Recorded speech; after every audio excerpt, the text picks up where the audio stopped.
A Marine called me a few months ago. He just closed on a home in Central Florida. Good deal, good rate, VA loan, 0 down. He was happy, and then I asked him one question. I said, did your seller contribute anything toward your closing costs?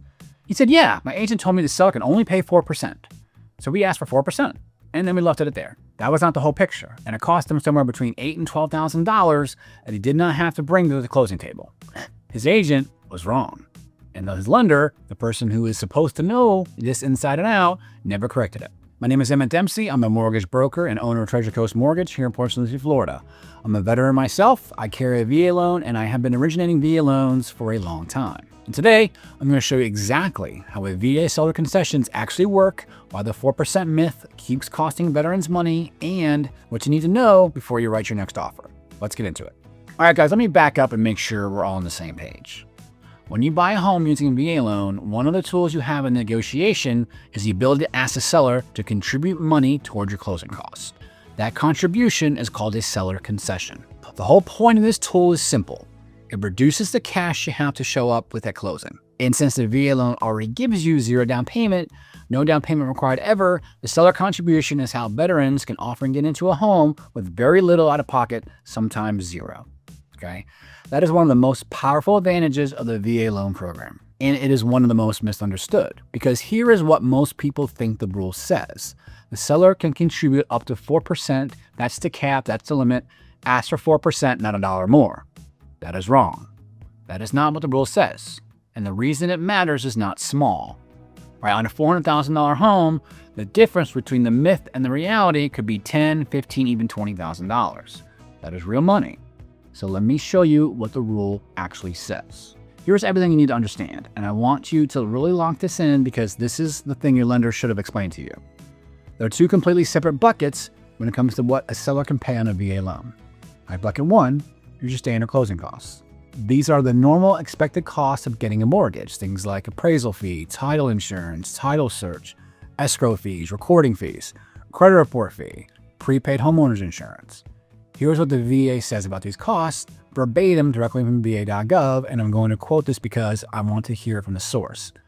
We don't limit credits for a loan's closing costs. No cap, the seller can pay all of your standard closing costs. Every dollar, not subject to any percentage limit at all. My bucket 2 are VA seller concessions. That is the bucket that has the 4% cap, and notice it is a separate bucket from closing costs. So what goes in the concession bucket? Things like the VA funding fee, prepaid property taxes and insurance, discount points, paying down your interest rate, paying off a collection account or a judgment on your behalf to help you qualify, gifts of personal property like appliances. The VA caps these at 4% of the home's reasonable value, and that is a real cap, but it only applies to this bucket, not to your closing costs. So here is what a real picture looks like when you put both buckets together. Let's say you're buying a $400,000 home. The seller agrees to pay your standard closing costs, let's call it $8,000 to $10,000. That number is not counted against your cap. It is just your closing costs covered. Now, on top of that, the seller can also contribute up to 4% in concessions, $400,000 to $16,000. That could go towards your VA funding fee, buying down your rate, prepaying taxes, whatever makes most sense for your deal. So add that up, $10,000 in closing costs plus $16,000 in concessions. That is $26,000 in potential seller help on a $400,000 home. And Marine I told you about, his agent said the seller could only pay 4%, $16,000. So that is what they asked for. And he walked away from the table thinking he had maxed it out. He did not max it out. He left his entire closing cost bucket on the table because nobody told him it existed. That is what the 4% myth costs veterans, not in theory, in actual dollars. Okay, now I want to give you one more layer here because knowing the rule is step 1. Knowing how to use it strategically is what actually changes your outcome. Just because you could ask for the max doesn't mean you always should. In a competitive market, multiple offers, bidding war, asking for a large seller contribution might cost you the house entirely. And that is not a win. So here is how I think about it with my clients. We start with what you actually need at closing. How much are real costs? Then we work backwards from there. All right, sometimes the best move is to keep the offer price clean and ask for a modest concession. Sometimes it makes sense to roll your closing costs into a slightly higher purchase price in exchange for a full seller credit, netting the seller the same but eliminating your out-of-pocket entirely. And here is something most people don't talk about. You can use part of the concession bucket to buy down your interest rate with discount points.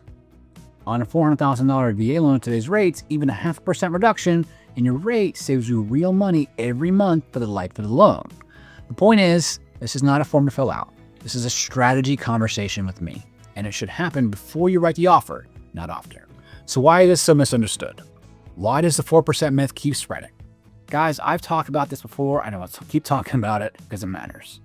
Most lenders close 2 or 3 VA loans per year. That's it. They know the basics, 0 down, no PMI, competitive rates, yada, yada, yada. But when something slightly outside the box comes up, like the 2-bucket structure of seller contributions, they default to what they've heard, what they think they know, and what they think they know is wrong. Okay? What they think they know is wrong. And agents, generally good agents, repeat what their lenders have told them. The wrong information compounds and it passes from transaction to transaction year over year. And veterans are the ones who pay for it. Here is the root of the problem.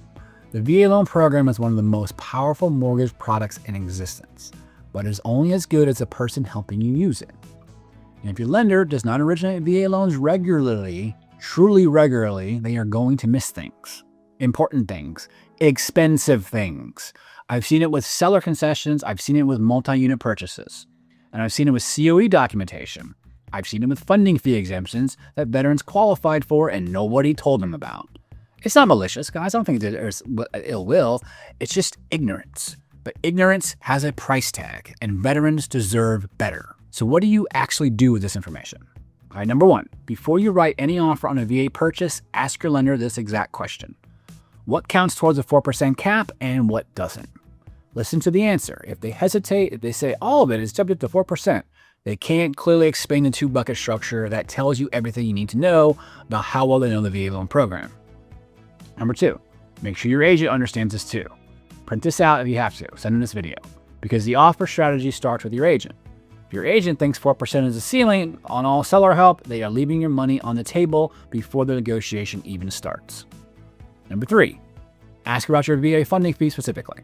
Depending on whether this is your first use of VA loan benefit, that fee could be from 1.25% to 3.3% of your loan amount. On a $400,000 loan, at first use with 0 down, that's $8,600. The seller can pay that. It fits in the concession bucket. That is nearly $9,000 after closing costs that you may not even know to ask for. And number 4, if you are exempt from the VA funding fee, meaning you have a service-connected disability rating, make sure your lender knows before closing, because if they don't catch it and you get charged that fee, getting it refunded is a process. It's not fun. Know your status, push your lender to verify it early. All right, guys, here's what I want you to walk away with today. The VA loan is one of the best mortgage products ever created. 0 down, no private mortgage insurance, very competitive rates. And a seller contribution structure that can put real money back in your pocket if you know how to use it. But it only works if people around you know the rules. And clearly, a lot of them don't. I carry a VA loan myself. I've originated VA loans all across Florida, Georgia, and Texas for a long time. If you are a veteran looking to buy a home or looking to understand what you could have gotten on a deal you already closed, I want to have a conversation with you. There's a link right below this video to book a call. We will look at your specific situation, your purchase price, your COE status, your funding fee eligibility. And we will build the right offer strategy before you write a single thing. Because you've already served, you've already earned this benefit, and let's make sure you actually use all of it. Go ahead and hit that subscribe button and like this video. I really appreciate it, because if you are using a VA loan or you know a veteran who is, this is the kind of thing that should be in your hands before you need it, not after. Thank you so much for watching, and I'll see you in the next one.